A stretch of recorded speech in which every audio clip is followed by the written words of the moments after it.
আমি আমি করব বাঁধাকপির বড়া। কড়া বসিয়ে তেল বসিয়ে নিয়েছি, তেলটা দিয়ে দিয়েছি, তেলটা গরম হতে দিয়েছি আমি। আর একটা পাত্রের মধ্যে আমি বেসন, একটু চালের গুঁড়ো দিয়েছি, নুন দিয়েছি, কাঁচা লঙ্কা দিয়েছি, কালো জিরে দিয়েছি, আর বাঁধাকপিটা হালকা বয়েল করে নিয়েছি। দিয়ে এইটাকে আমি মেখে নেবো ভালো করে।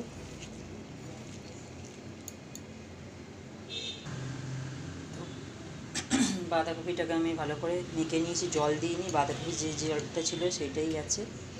তো এটা মিক্স করে নিয়েছি বেসনের সঙ্গে। এবার তেলটা গরম হতে দিয়েছি, তেলটা গরম হয়ে এসেছে। এবার এর মধ্যে আমি গোল গোল করে বড়ার মতন করে ছেড়ে দেবো।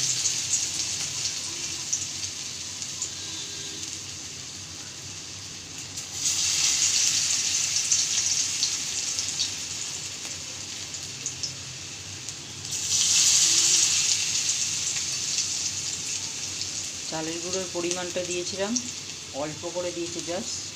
যারা পছন্দ করবে না তারা স্কিপ করে যাবে।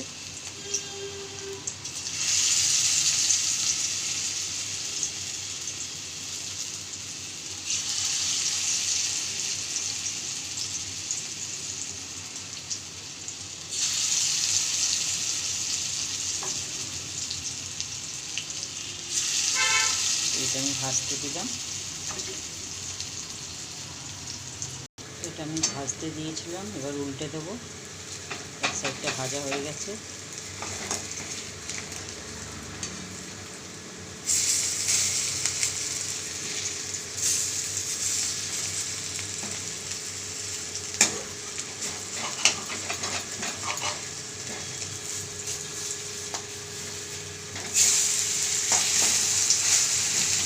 এটা ভাজা হয়ে গেলে পরে এটা ছেড়ে যাবে এক একটা করে। এটা নাড়বো না বেশিক্ষণ। আর এক সাইড ভাজতে দিলাম, ভাজা হয়ে গেছে লাল লাল করে। এবার আমি এটাকে তুলে নেবো একটা পাত্রের মধ্যে।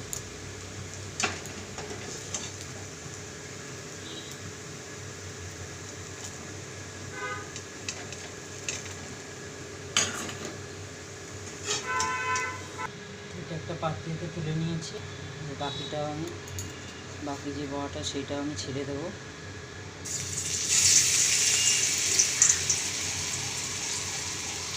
এটাকেও ভেজে নেবো এক করে।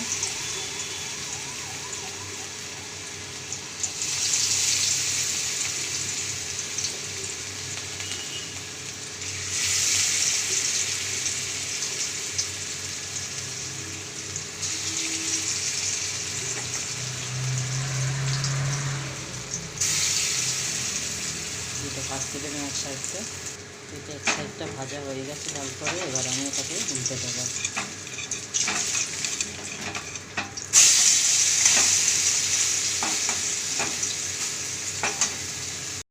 এক সাইডটা লাল করে ভাজা হয়ে গেছিলো, আরেক সাইডটা উল্টে দিয়েছি, সেটাও ভাজা হয়ে গেছে লাল করে।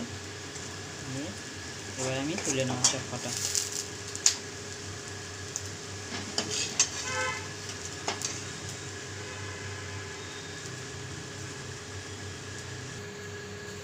তো পুরো বাঁধাকপির বড়া ভাজা হয়ে গেছে।